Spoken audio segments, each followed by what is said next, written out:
Əziz və dəyərli müsəlmanlar, bugünkü xutbəmizin mövzusu bağışlanma vaxtları, müqəddəs aylar və mübarək gecələr haqqında olacaqdır.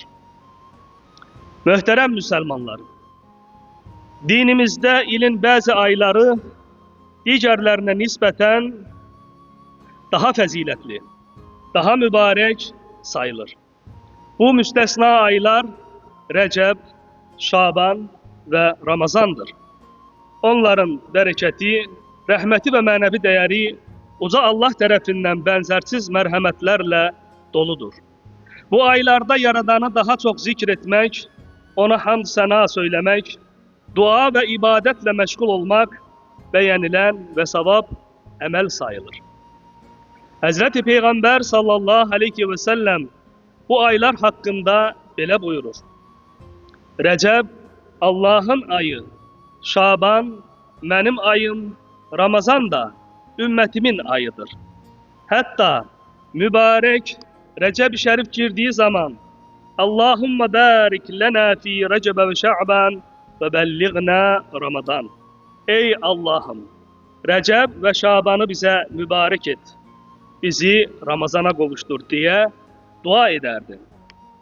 Bu dövrlərdə edilən ibadətlərin mükafatı da digər aylardakindən qat-qat üstün qiymətləndirilir.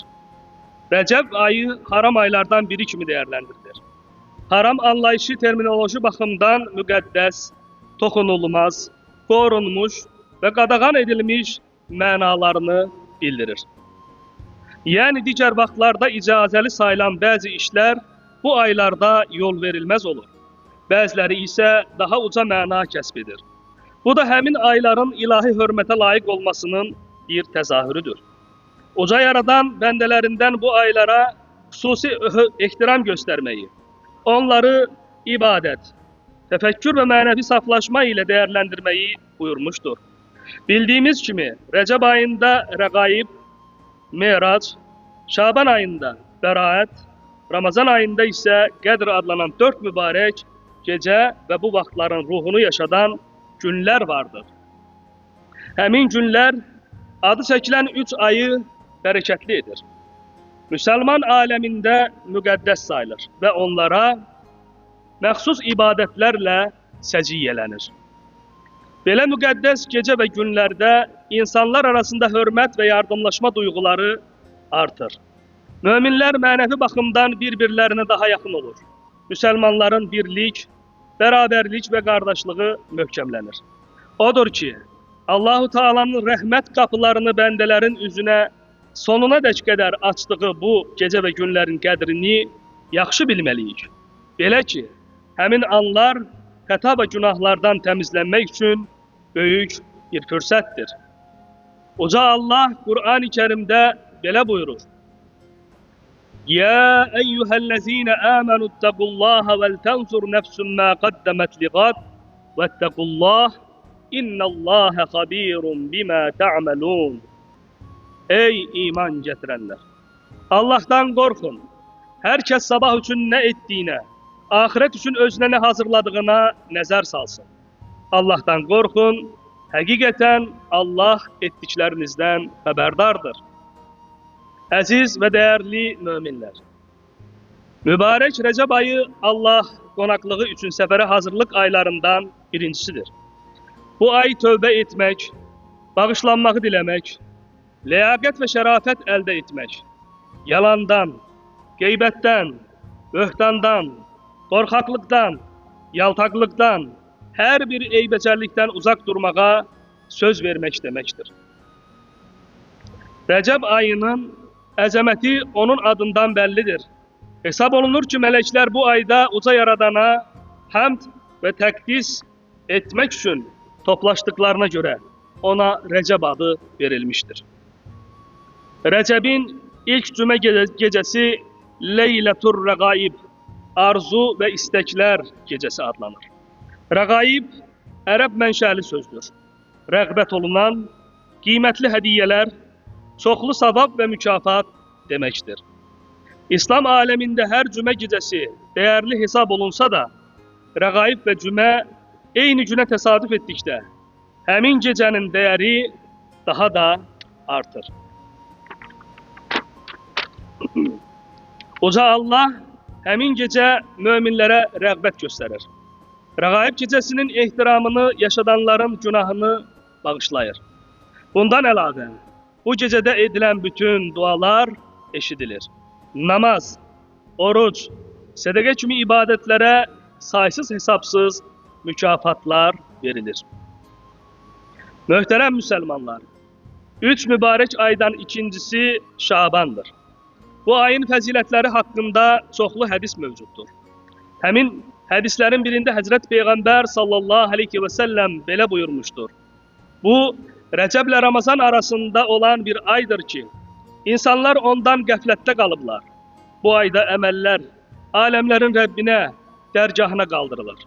Mən də əməlimin oruclu olduğum halda qaldırılmasını sevirəm. Şaban ayının 15-ci gecəsi bəraət gecəsidir. Hədislərdə bəraət gecəsini ibadətlə, gündüzlərini isə orucla keçirmək tövsiyə olunur. Bir hədisə əsasən Uca Allah həmin gecə haqqında belə buyurmuşdur. Kim mənə dua edib çağırsa, duasına cavab verərəm. Kim məndən bağışlanma diləsə, onu bağışlayaram. Kim məndən nə istəsə, istədiyini ona verərəm. Bu hal səhərə dək davam edər. Allahın elçisinin Şaban ayında söylədiyi Şabaniyyə adlanan xütbə vardır. Həmin rəvayətdə Peyğəmbər sallallahu aleyhi ve sellemin belə buyurduğu nəql edilir. Ey insanlar! Allahın ayı bərəkət, rəhmət və məğfirətlə sizə tərəf gəlir. Bu elə bir aydır ki, Allah yanında hər aydan daha üstündür. Gündüzləri ən fəzilətli gündüz, gecələri ən fəzilətli gecə və saatları ən fəzilətli saatlardır. Elə bir aydır ki, o ayda Allahın qonaqlığına dəvət edilmiş və Allahın hədiyyəsinə layiq şəxslərdən olmuşsunuz. Bu ayda aldığınız nəfəsləriniz təsbih, yuxunuz isə ibadətdir. Əziz möminlər, mübarək ayların üçüncüsü Ramazandır. O, Allaha itaət və ibadət, yaxşılıq və ehsan, məğfirət və rəhmət, ha belə dostluq və qardaşlıq, sevgi və mərhəmət, ruzi və bərəkət ayıdır. Ramazan müsəlmanın din və dünya işlərinin islahına köməksidir. Duaların daha çox qəbul edildiyi aydır. Qur'anın yer üzünə nazil olması bu ayda başlayıb. Mübarək Bəqərə surəsinin 185-ci ayəsində buyurulur. İnsanlara doğru yolu göstərən, bu yolu açıq dəlilləri ilə aydınlaşdıran və haqqı batildən ayıran Qur'an Ramazan ayında nazil edilmişdir.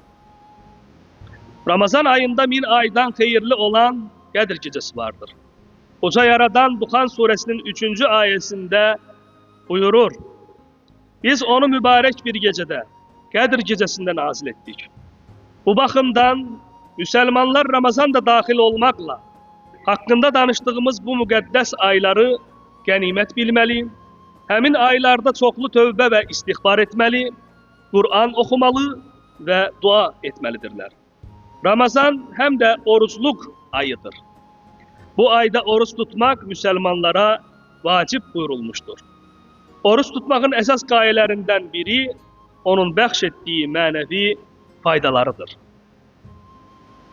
Xatırladaq ki, 3 aylarda xeyir əməllərin savabı qat-qat artıq yazıldığı kimi, pis əməllərin də günahı qat-qat artıq yazılır. Müsəlmanların 3 aylarda hər gün bu duanı oxuması məsləhət görülür. Allahumma barik lana fi Rəcəb və Şə'ban və bəlliğna Ramadan.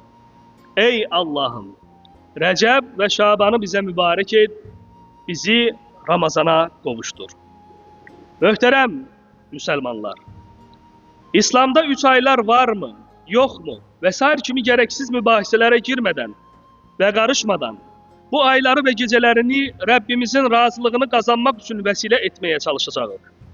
Allah Resulü sallallahu aleyhi və səlləm və sələf-i salihin radiyallahu anhum kimi bu zamanı Ramazan ayına en yaxşı hazırlık mövsümü olarak görüp, dini ve ibadet hayatımız için özümüzü düzeltme fırsatı olarak kıymetlendirmeye səy göstereceğiz.